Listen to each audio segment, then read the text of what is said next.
Straight Talk Sales and Marketing Podcast, episode number 13. Welcome to Straight Talk Sales and Marketing with Janet Clark. Are you ready for more sales, more clients, and more cash flow? This podcast brings you direct, honest conversations with sales and marketing masters each week. Now here is your host, Sales and Marketing Master, Janet Clark. Hello, we are live here today on Straight Talk Sales and Marketing. I am Janet Clark, and I am delighted that you are here. So if you are an entrepreneur and you want more clients, you are in the right place. And today I have a great guest here, Hal Elrod. And you are going to be very fascinated with his story, which I'm not even going to give you a hint about yet because I'm going to let him tell you. But Hal is a best-selling author, and he has a book called The Miracle Morning. And he's going to tell you about that. And he also is in the process of writing another book called The Miracle Morning for Salespeople. And we're going to get a lot into how this philosophy that Hal has is going to be able to help you in your sales and marketing strategies. So welcome, Hal. Janet, thank you for having me. I appreciate it. This is going to be fun. Yes, it is. And we were just saying that Hal is over on the West Coast and I'm far away on the East Coast, and we're just loving our Google Hangouts here and our ability to broadcast to everybody around the world. It's just amazing that we can use this technology this way. So, absolutely. Hal, I am going to turn this over to you and let you give a little bit of your background. Usually I give a little more bio, but I really want you to tell your story because it's just, it's so inspirational and amazing. So go for it. Well, thank you. I've told it a few times. So, I'll start you. At age 15 is when my first dream was born, and that was to be a nationally syndicated radio disc jockey. That was my dream. And at 15, I started to live the dream when I got my own radio show. I hosted a radio show, which as a high school student, it was pretty cool being on air, giving away concert tickets, doing all the whole bit. Every week I had a 3-hour radio show. And that was my dream. Well, at 19, I gave up on my dream when I found my true calling, which was sales. And I didn't know it was my true calling. I had no intention of it being anything more than a summer job. But one of my good college friends, Teddy Watson, he sold Cutco cutlery, and he was real successful with Cutco. Janet, are you familiar with Cutco? I sure am. Awesome. So Teddy sold Cutco, and he did really well with it. So long story short, he talked me into giving it a shot, and so I gave it a shot. And little did I know that this unexpected success was right around the corner. My first 10 days, I set this goal in my sales training to break the all-time company record and sell more in my first 10 days than anyone had in the 50-year history of the company. Pretty lofty goal. And for me, I had never done anything extraordinary. Like, I was a C&D student. I wasn't that popular. I was really mediocre my whole life. And I think it was just such a great lesson for all of us that at any given moment, when we get clarity on one thing that we want, and even though it scares the heck out of us, it's out of our comfort zone, if we give all our energy to it, unwavering faith, extraordinary effort toward a single-minded goal, anything's possible. And I ended up breaking the record by like 25% in the first 10 days. I sold more Cutco than hundreds of thousands of sales reps that had come before me. And that was kind of my, my wow, my big, that anything that we are the old adage, the old cliche term, anything you put your mind to, anything you believe you can achieve, all of those things kind of became a reality. And a year and a half into my sales career, I had broken all sorts of sales records, and I was always asked to speak at the conferences. And I gave a speech one night, got my first standing ovation, so it was pretty special for me. And driving home in my brand new Ford Mustang, I was hit head on by a drunk driver coming at me at 70 miles an hour, hit my car head on, sent me into oncoming traffic, and the worst was actually yet to come because the car behind me, my car spun in front of them, and they crashed into my door at 70 miles an hour.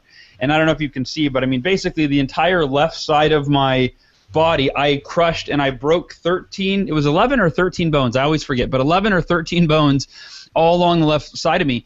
And then I ended up bleeding to death. And I actually died on the side of the freeway. I was clinically dead for about 6 minutes and in a coma for 6 days, and came out of the coma to face the reality that the doctor said I would never walk again, and I had permanent brain damage. And so that's, that was for me the first point in my life that felt like the lowest point in my life. Yeah, so you were actually in a coma for 6 days, and then when you came out, did you remember anything that had happened? No, my last memory of that night is really right before the accident happens. In fact, I don't even really remember coming out of the coma. I don't even remember the first week out of the coma. There's basically 2 weeks of my life that I have no memory of. Yeah. And I know what happened when I came out of the coma just because I've been told the story so many times of how I responded and all of that. And it was a matter of days that, I was told I would never walk again, that was the odds were I would never walk again. And then I had permanent brain damage. And my body, obviously, it's also very, to have your body just scarred beyond belief is pretty, mentally, for a 19-year-old, young man, it was pretty tough to handle that too.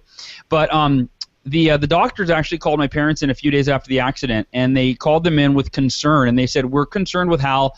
We believe that he's in denial because every time we see him, he's always smiling and laughing and joking and making us laugh. They said that's not normal for actually I was 20 at the time, a 20-year-old young man that has been told he may never walk again.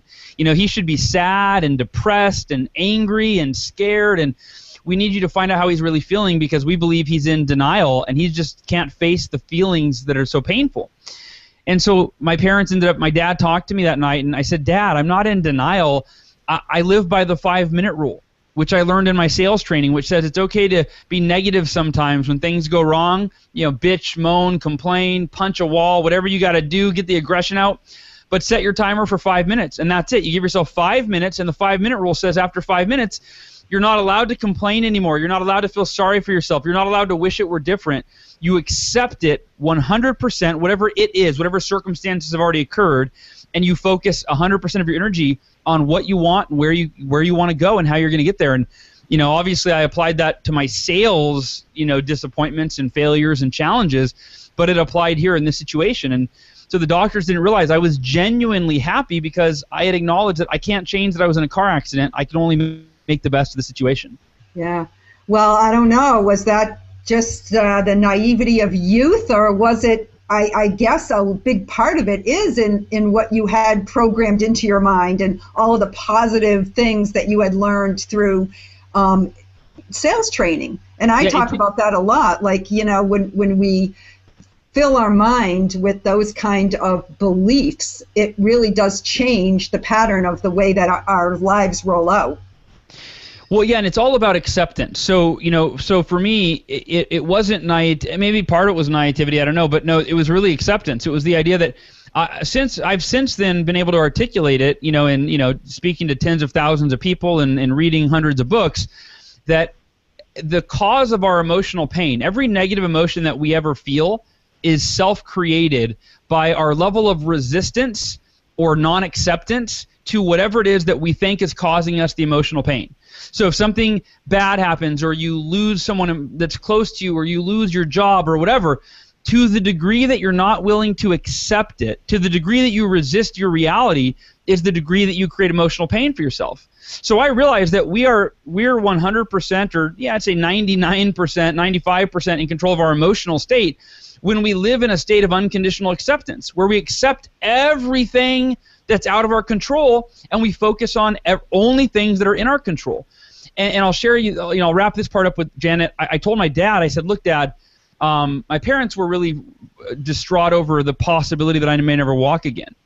I said, Dad, I've already decided there's only one of two outcomes. Either the doctors are right and I never walk again, and I've already decided that I'll be the happiest person that you've ever seen in a wheelchair, because that's my choice. I could either be miserable in a wheelchair and wish it didn't happen and say it's not fair and say, I can't believe I'm never going to walk again, or I could be the happiest human being that you've ever seen in a wheelchair that totally focuses on everything that I have to be grateful for, as opposed to the things that I didn't want to happen to me.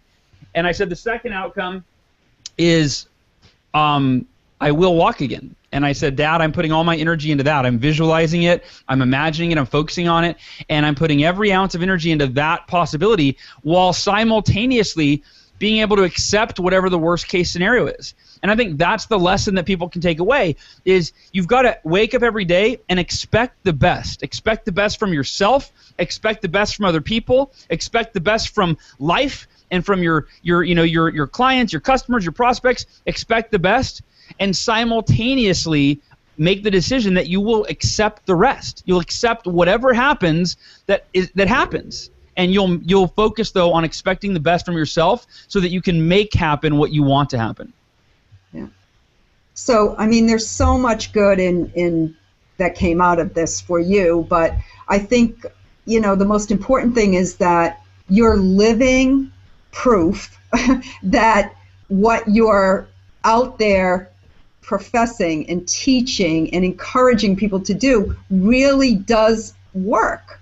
And I think the fact that you could take a look at the worst case scenario, and I'm a student of Dale Carnegie, and one of the things that I learned early on was take a look at what is the worst that can happen. Yeah. And if you can accept that, then everything else is going to be better than that, right? So everything is an optimism and everything is a win.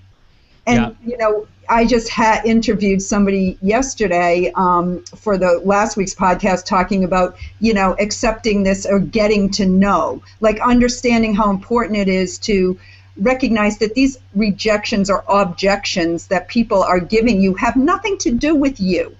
And that if you take them personally, they'll take you down, right? Yeah. But if you can rise above that and recognize that you are going to control the outcome in some fashion, maybe not exactly the way you think you are, but with the manifesting that it's going to be positive, it will be. Absolutely. So, was that our friend Andrea Waltz? Yeah, exactly. And she was awesome. I love Andrea. Yeah, she's great. It's the author circle is not that big when you really come right down to it, right? Everybody knows everybody, and sure. And I love working with salespeople because most people who are in sales do recognize the fact that they have a big stake in the reality that they manifest. Like they understand that they're not victims. And I think it's interesting kind of going back in your story when you talked about how you got into sales. And what's really funny to me, because I've been in sales my whole life and I've managed salespeople, most people who become salespeople never sat down and said, I think I'll become a salesperson. No, it was never the dream. No. Yeah, right. So it always happens as I got into this and there was just something about it that I got interested in it, the whole psychology of it, the whole fact that I actually can have, I guess I'd call it the equal playing field, right? You don't have to have a PhD or a master's degree or even a bachelor's degree to make a lot of money as a salesperson. Yeah, when salespeople are the second highest paid profession in the world, at least the last statistic I saw was on that, whereas celebrities and professional athletes are kind of the first category, and then from there down, it's salespeople is the next highest paid profession. Yeah. Yeah, and I used to tell my kids that. I have 4 sons. I used to say, look, if you're not going to go to college or if you're not going to pick a profession that you really, your heart and soul is in, just go into sales, right? Because that's the way you can ensure that you're always going to be employed because there's always something to sell. Absolutely. So anyway, I want to move on because I want to hear about your book and then I want to hear how it all applies to our audience. It's awesome.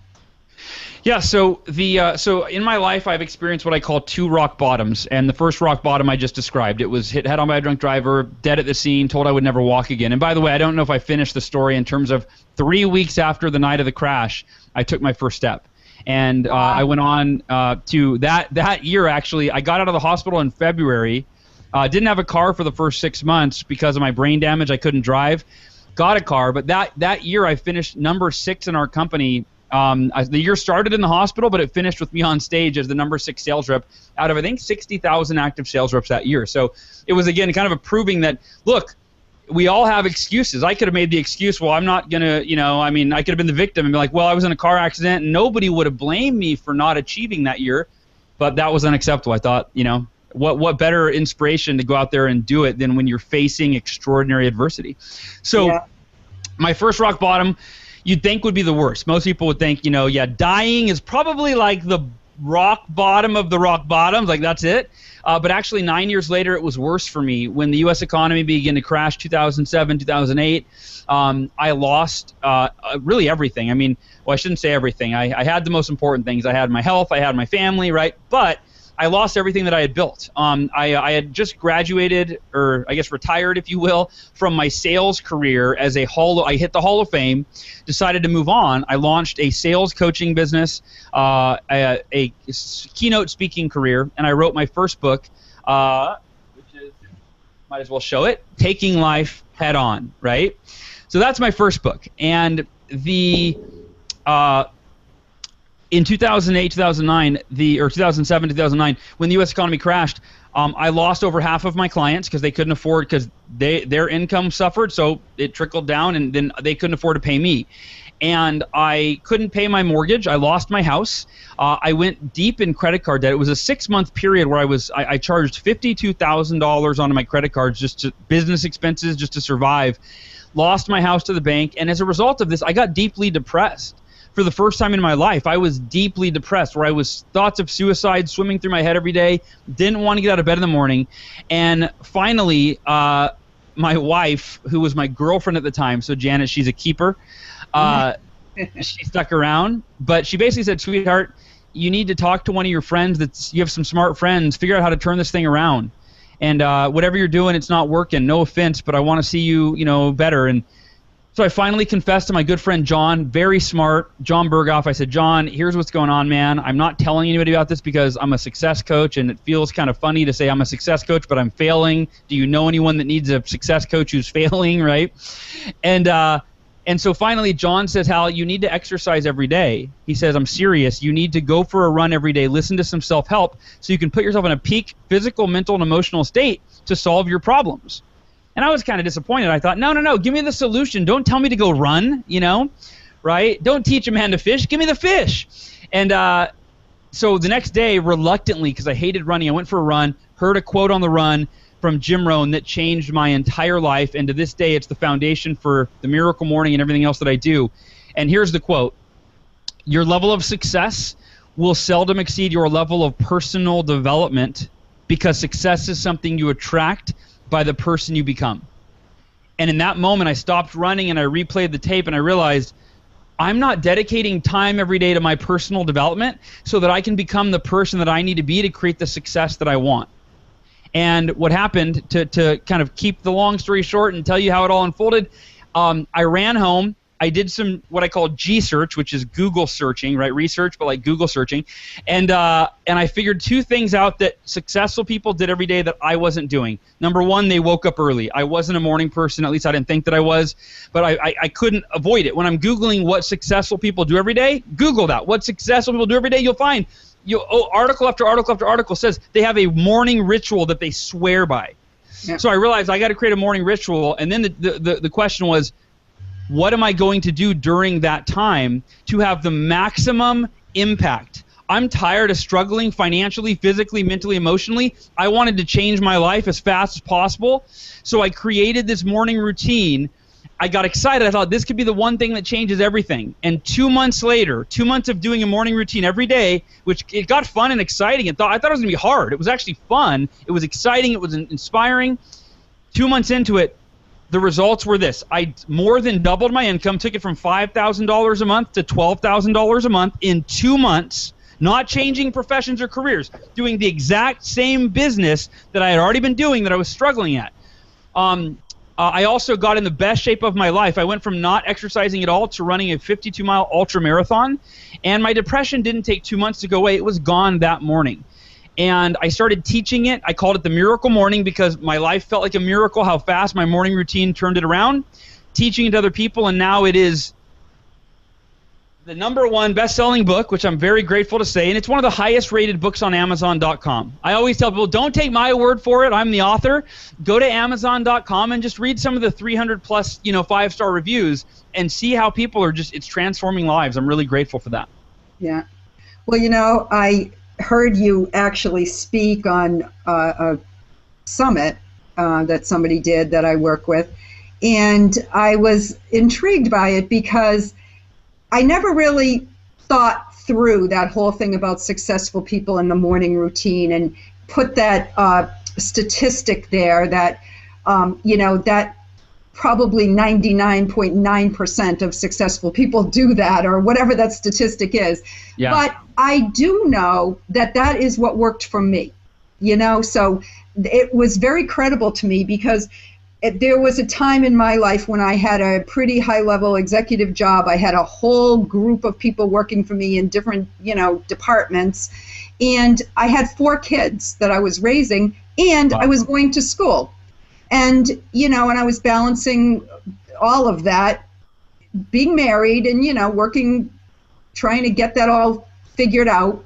Yeah. And my solution was to get up early in the morning and literally get whatever I had to get done, whether it was the homework or, responding to emails or writing agendas for meetings or whatever it was that I really needed that quiet time to do, and to have the me time, so it was a little bit more than just the work, but also some time to just get up and go inside a little bit.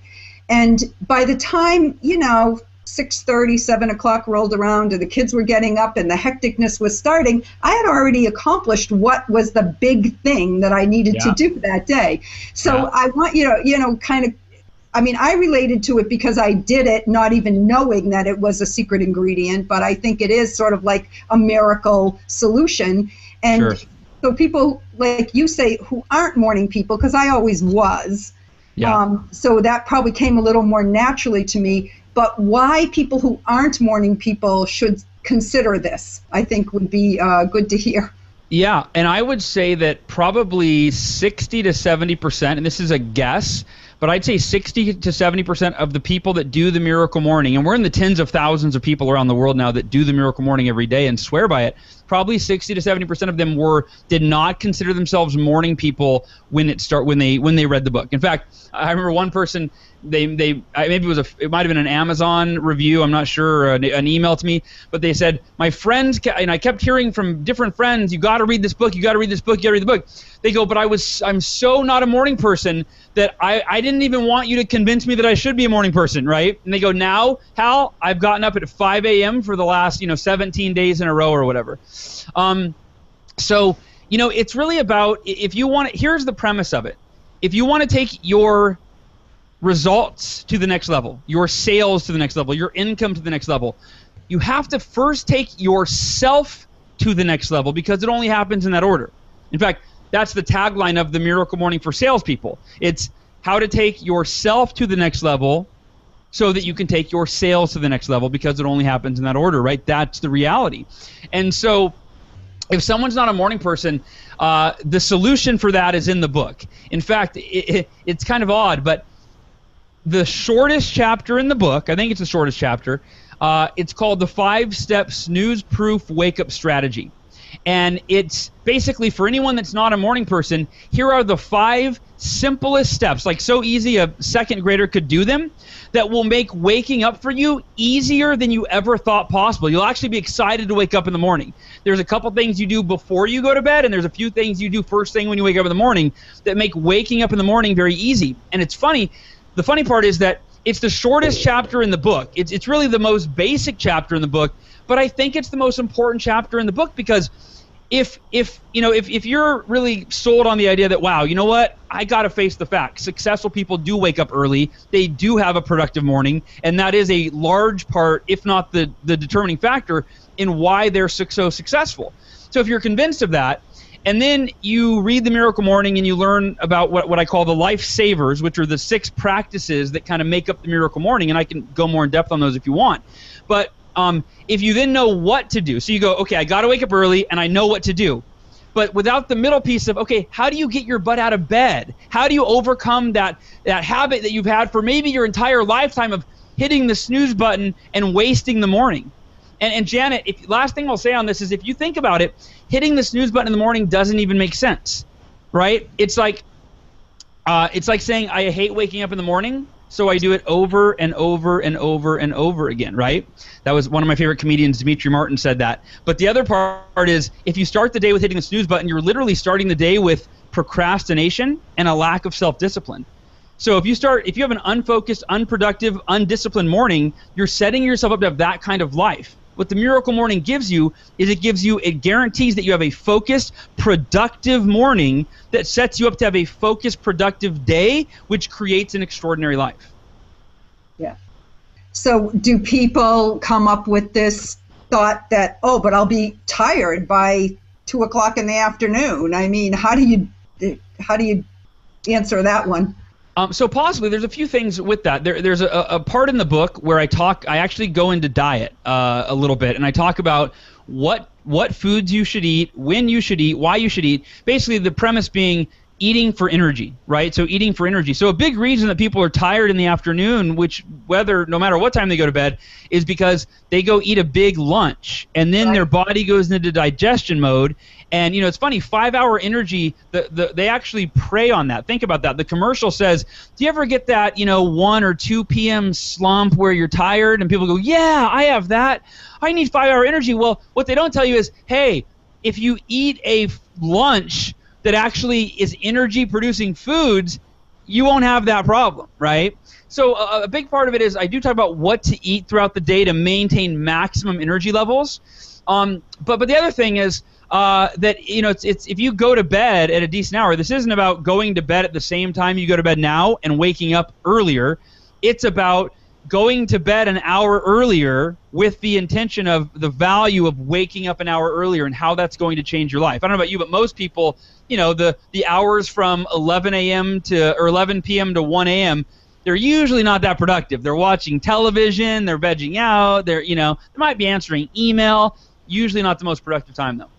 Yeah, and I agree with that. And, I think that for salespeople, there is such a benefit to having that me time in the morning. So can you talk a little bit about, what to do during that time when you get up in the morning? I know a lot of it's in the book, but, I'm happy to give away and share anything. So when I first was G-searching for the Miracle Morning, right, when I was at home doing my Google search and I determined that I needed to wake up early, then I'm looking for what do I do? And I Googled terms like best personal development practices, terms like what do successful people do in the morning, terms like best morning rituals, right? I was doing that, and I'm sitting there with a pen and paper, and I basically came with a list of 6 practices that were kind of seemed to be the most effective 6, the 6 that people claimed were game changers. And they're now in an acronym called the Life Savers. So the Life Savers are 6 practices that are guaranteed to really save you from missing out on the life that you are meant to live, right? So that's let me you can see. Those are the Life Savers. Yeah, I can see it, yeah. So Savers is an acronym, right? And the acronym, the S is for silence. So most people start their day not in silence, not with a period of meditation or prayer or they start it with stress and chaos, right? They hit the snooze button, wake up, they're rushing, trying to get out the door. So the value, Matthew Kelly, New York Times bestselling author Matthew Kelly said you can learn more about yourself in an hour of silence than you can in a year of reading, or I forgot what the quote was. But anyway, the point is, here I was a friend of mine said, Hal, I don't get meditation, man. I want results. I can't just sit there and meditate. And so I grabbed his phone from him and I Googled Fortune 500 CEOs that meditate, and I handed it back to him. And he looks at the search and he sees all these articles on Fortune magazine and Fast Company and Entrepreneur about Fortune 500 CEOs that meditate. And he goes, wow, you just sold me. I didn't realize that. So some of those successful people in the world start their day with silence. The A is for affirmations. Affirmations is a written statement that articulates who you are, not based on who you've been in the past, not based on your fears and insecurities, but based on your unlimited potential and who you aspire to be. And by putting that in writing and reading it every single day, you're literally programming your subconscious mind to become that vision that you have in your affirmation. It's powerful. The V is for visualization. So again, the acronym is SAVERS: silence, affirmations, visualization. And if you saw the movie The Secret, right, there are many of the most successful people in the world that swear by visualization. The E is for exercise, right? Getting oxygen and blood to your brain first thing in the morning is crucial to optimizing your mental clarity and your cognitive function so that you're more effective during the day. The R is for reading, not like Harry Potter or 50 Shades of Grey, but reading self-help books, right? So reading books every morning that will teach you the skills and the mindset and the beliefs that you need to achieve anything you want in life. And then the final S is for scribing, which is a fancy word for writing, which is essentially journaling. And any one of these practices, there are successful people that swear by any one of them. So when I was trying to debate which of these should I do during my morning routine and try to figure out which one was better, I couldn't be convinced that one was better than another. So I thought, what if I did all 6 of them simultaneously, or not simultaneously, but 10 minutes every morning, all 6. And that's what became the Miracle Morning, and that turned my life around so quickly. So I love that idea, because it's anything that is kind of a system will help people, so it's not quite so ambiguous, right? Well, what exactly should I do? Yeah. And I do think that I also like that there's this moderation factor there. I like to meditate. I would typically like to meditate more than 10 minutes. However, if I meditate for 10 minutes, there's still a huge value there. Yeah. I like to exercise. It probably is going to take me longer to go to a spinning class than 10 minutes. But what if I can't do it? So, I'll tell you a quick story. I actually wrote about this and did a video blog on it this week. But I have a routine myself, right? So on Tuesday and Thursday mornings, I do go to a spinning class, but it's at 7, but I like to get up at 5 and do all those other things that you're talking about, that I do all those, and I love it. And I woke up naturally at 4:45, and I made this little decision in my mind, well, I think I'll just lay here and do my sort of my inner meditation right here. And then at 5, I'll get up and I'll move on to, something more formal in my meditation. Anyway, the long and the short of it is I fell asleep. Of course. I did not wake up until 7. My day was so thrown off kilter. Yeah. And a big part of it really was that I was really ticked off at myself, right? So, and I had to really work through that. But the bottom line is I really felt very strongly that I had blown the best part of the day, and it was not good for me. I really do enjoy that time, and I had to work a little bit on forgiving myself when those kind of things happen, but sure. it really threw me off. Yeah. No, and I think that most people, when they do the Miracle Morning, they start it 5 days a week. And the majority of people, what happens very quickly is they go, I feel amazing and so productive and so focused and so much happier and so much more energized on the days I do the Miracle Morning. And then on the days I don't do them, I feel the way that you just described, Jan. They're like, what a waste of the morning. Why did I sleep in? So most people start with 5 days a week, and then they quickly go to 6 and then quickly to 7. My weekend Miracle Mornings are my favorite because Oprah Winfrey had a great quote. She said, I love waking up early on Saturday morning to work on myself because I don't have the time pressures that the weekdays bring on the weekends. So the Miracle Morning is something I do. And now I'm a little crazy. I wake up at 3:30 a.m. 7 days a week. So I do it every day, and mine is way earlier. I only know of 1 or 2 other people that do a 3:30 a.m. Miracle Morning. Most people do a 5 a.m. Do you wake up naturally, or do you set an alarm? I use an alarm. Yeah. And I've thought about, I reach people or meet people that do the whole waking up naturally thing, and I just, I need to experiment with that. I just haven't done it yet. Yeah. Well, I don't know. I guess after years and years of waking up to an alarm, I do enjoy waking up naturally. But I I can condition myself and program myself to do it. And it's easy in the summer because I can, leave the window shades open and the birds start chirping and 5 o'clock I'm up, which I love. But I really do, I totally have seen it in other people and other successful people. I know that the majority of people who are really taking a lot on and being very successful, if they take that morning time to do it, they're not working in stress or what I call mania. They're not, they seem to flow in a lot better way than instead of putting fires out, it's like setting up your day for proactivity, which I think is a really strong thing that a leader can do. It is, and I'll tell you that, if we're measuring success on a scale of 1 to 10, right, 10 being ultra successful, and I don't mean just in your sales career, I'm talking about success in our health, our relationships, our happiness. We all want level 10, right?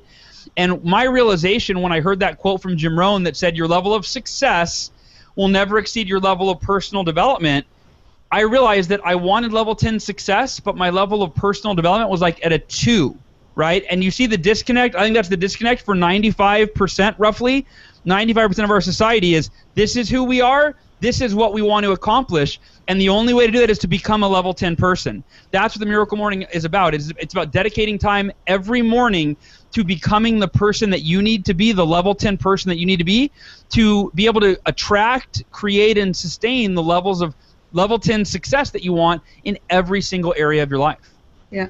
So can you talk a little bit about, I certainly understand the whole leadership thing and executives and success and all of that, but what's the angle here that makes it a little different for salespeople?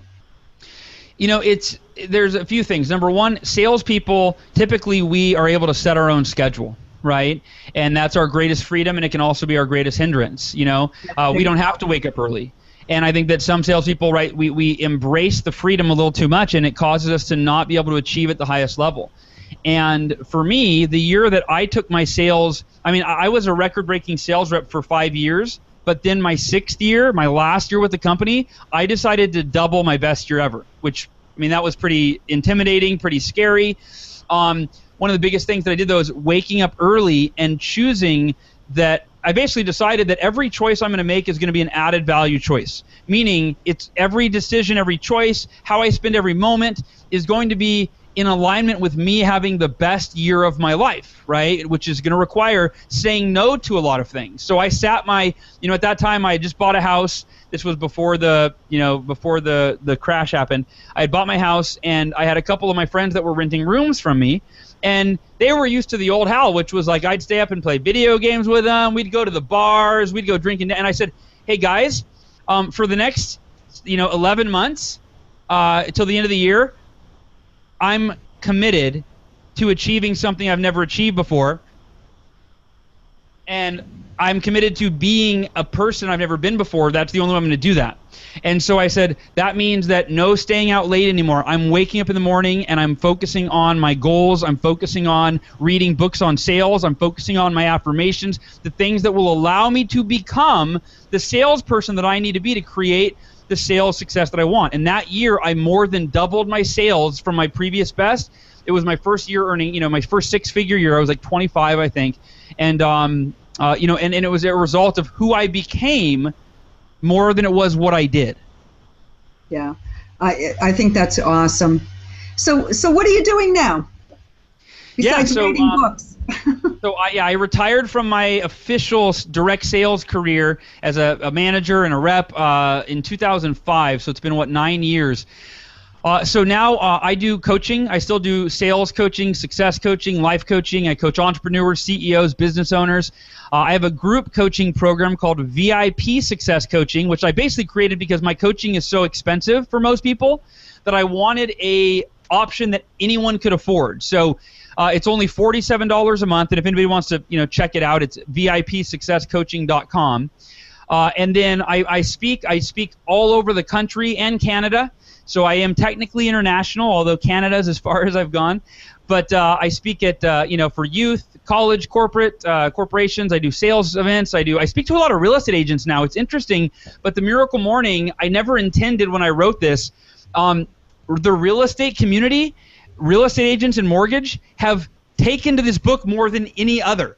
And so it's pretty wild. So and then the number one thing though is the Miracle Morning. There's nothing I've ever produced, nothing I've ever written or spoken on or taught that has had such a profound impact in people's lives and so quickly as the Miracle Morning. And so my mission in life right now is to change 1 million lives one morning at a time. And that's really, I'm anything that I can do, I'm sharing it. And when I wrote the book, I didn't know it would become such a big deal. I didn't know it would become such a successful book, and it's now one of the highest rated books on Amazon.com out of 11 million titles, which is just, it blows my mind to this day. Yeah, well, congratulations on that, truly. So you have been extremely inspiring and obviously entertaining. We love your story. And I really do think that you're going to make a big impact. You already have, obviously, but on this audience, I'm so glad that I got to introduce you to them.